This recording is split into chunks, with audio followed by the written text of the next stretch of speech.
welcome back to the Cupcake Jemma channel with me, Gemma. Oh, what an exciting time to be alive. It's the new year, obviously. We're a little bit way into it now. Hopefully you will have seen last week's video where Dane and I watched some of our older videos and reminisced on times gone by. So if you haven't seen that already, check that out. Also, just to pop a little warning at this point, it's not too late. It's not really a warning, it's more like a call to action. It's not too late yet to sign up to the Bake Club in time for our live bake along at the end of January. On the 27th of January, we're going to be doing a live bake along for our Bake Club members. So if you're not yet a Bake Club member, head over to patreon.com/CupcakeJemma and sign up. You get to also do other stuff. You get loads of cool stuff. You get downloadable PDFs. You get to chat with us all the time on our little chat function. And yeah, it's a really fun place to hang out. So make sure you are signed up. But anyway, I'm really excited to share this recipe. So what we're going to be doing in January, February is looking back on times gone by over the last 10 years of the Cupcake Jemma channel and some of our older recipes or like most favorite ones. And the marshmallow recipe from way back when is one of my favorites. It's also one of your favorites because it's got over 1 million views, so that's great. And I did it with an ex-member of staff called B, who used to work here many years ago, and then she went to set up her own marshmallow company, which she doesn't do anymore, but she did teach me how to make marshmallows perfectly. And I tinkered with it because, you know, things have to move on and evolve in life. And I've made a chocolate version. And I'm not lying when I tell you, when I tested the recipe last week, I made a couple of different versions and I have literally just been nibbling on it. And I'm here to tell you, they're actually getting better over time. Let's make marshmallows. So the first thing you're gonna need to do is prepare your tin. I am using a 7" by 7" square tin. Now that's because I want like decently thicknessed marshmallows. If you don't have it, that's quite a specific size. Any sort of similar size will do. So 8 by 8 will be fine, like a rectangular one. The main thing is we've got to grease and line it because we don't want our marshmallows to stick because famously they are like well sticky. I'm gonna grease my tin first using a bit of cake release spray, or you can just use oil, just brushed on really lightly. And this is just gonna help the cling film stick on. And then I have my cling film here, and I'm going to sort of loosely drape it in and then just cut it off just using my bare hands. And then just really gently pushing it into the corners. Try not to tear it, of course. We don't want any holes for the really sticky marshmallow to seep through. But we do want to get as much of this tin lined as possible. Right, that's done, so we can set that to one side over yonder. And now it's time to bloom our gelatin. Now I am using 2 sachets, which is 24 grams of gelatin. It comes in these handy sachets. And well, actually I'm gonna put my water in first into the bowl. Actually it works a little bit better this way around. So I've got 60 grams of water. Just pop that into the bowl. And then you wanna sprinkle the gelatin over the top.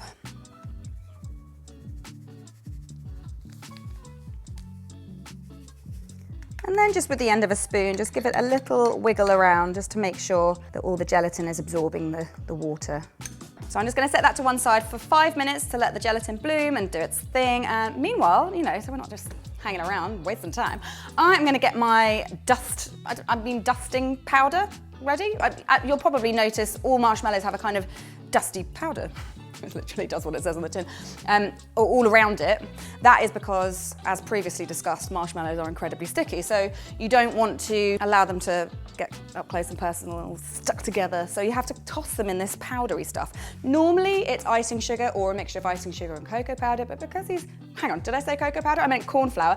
But because these are chocolate, we're gonna put cocoa powder in it.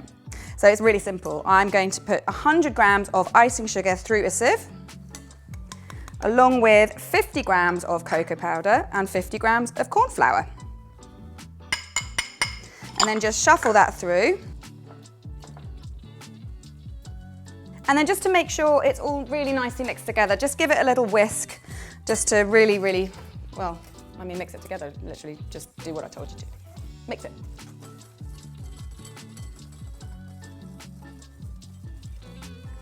Right, well we don't need that until the very end, so I'm gonna put it over here.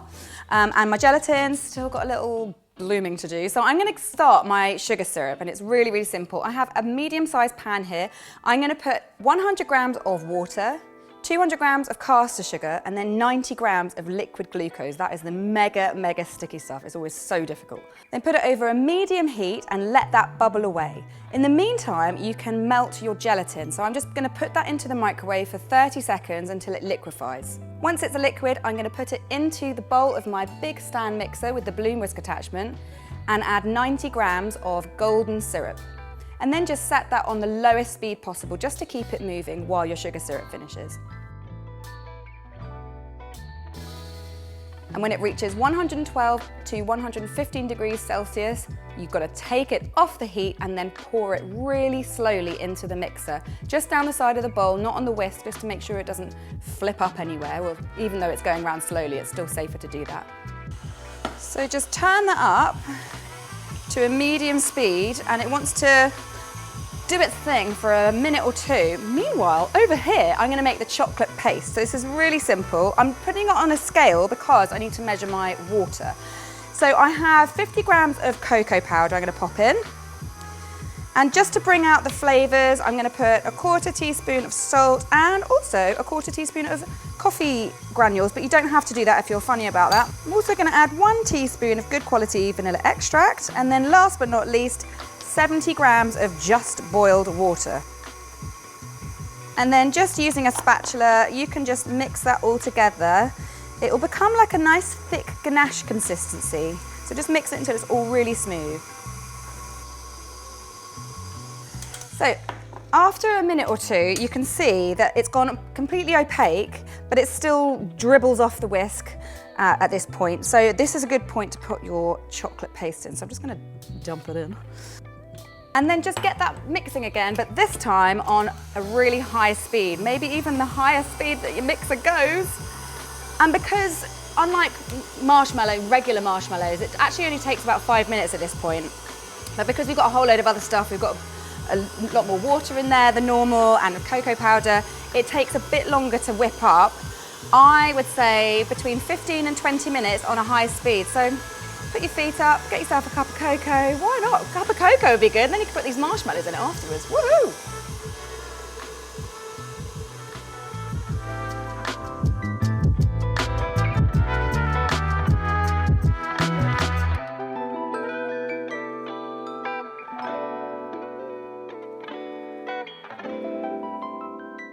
Right, this is so nearly ready, but I just realised I forgot a vital part of the whole tin preparation shenanigans, but I didn't grease the cling film. That's really important, otherwise your marshmallow's going to stick to the cling film. So use your grease spray again and spray all around the sides and the bottom. And also, while you're at it, spray a spatula because this is going to help you for the next bit.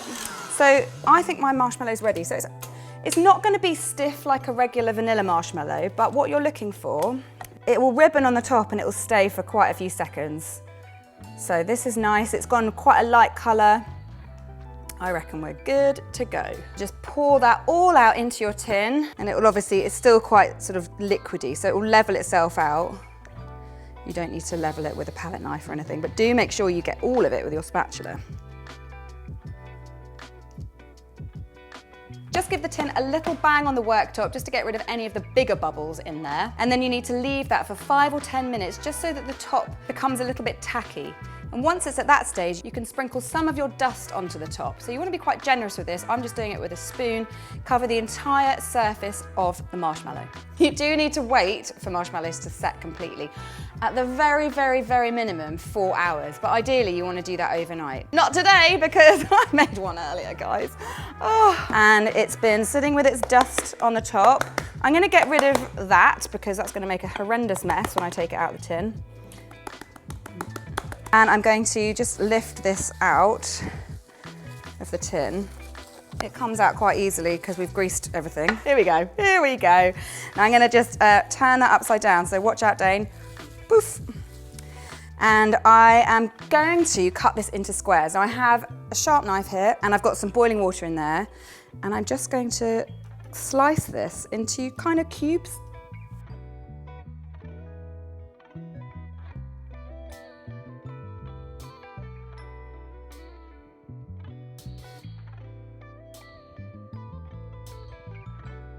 So I've cut all my marshmallows into little cubes, and now they're obviously mega sticky. So I'm gonna toss them into my lovely bowl of dusting powder. I'm just gonna do a few at a time so it doesn't get overwhelmed in there. And I'm gonna get my fingers in there, why not? And I've also got a bowl here with a sieve. I'm just gonna plop those in just to give them a little shake, just to get rid of the excess. And then off I go.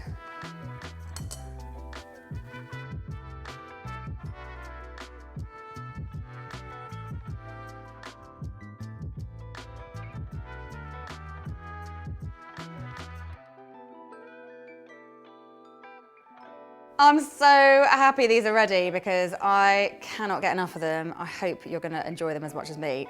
Right, let's do the squish test, shall we? Squish, squish, squish, squish. And you will be my squishy. And let's do a bit of a marshmallow tear. Ooh, look at that. So it's still lovely and flumpy and light. But the real thing is, how do they taste? Well, I'll tell you. Oh my God. This is so good. It's so good. I think this recipe is a really versatile one. So the original recipe from way back when is my base recipe. So you could really go to town, like do different flavors, do like lemon ones or raspberry using freeze-dried raspberry powder or something like that. Go nuts. Tell us how you get on in the comments box below, and also take pictures because we like to see how you get on. And also, if you are a member of the Bake Club on Patreon, then we can actually chat with you about your bakes. So if you want to put any pictures of your bakes in that chat, I'll let you know what I think. So make sure you head over there and check that out. Also, don't forget we've got our live bake along in January if you're a Patreon member. Really important. They'll keep. These will keep, I reckon. Definitely 1 week because I'm still eating last week's ones, and I reckon they've got another week in them, guys. In an airtight container. Keep some of your dust in a little separate pot somewhere just in case they get sticky again. Now leave me alone. Leave me alone with my marshmallows. It's actually a bit embarrassing how many I've eaten.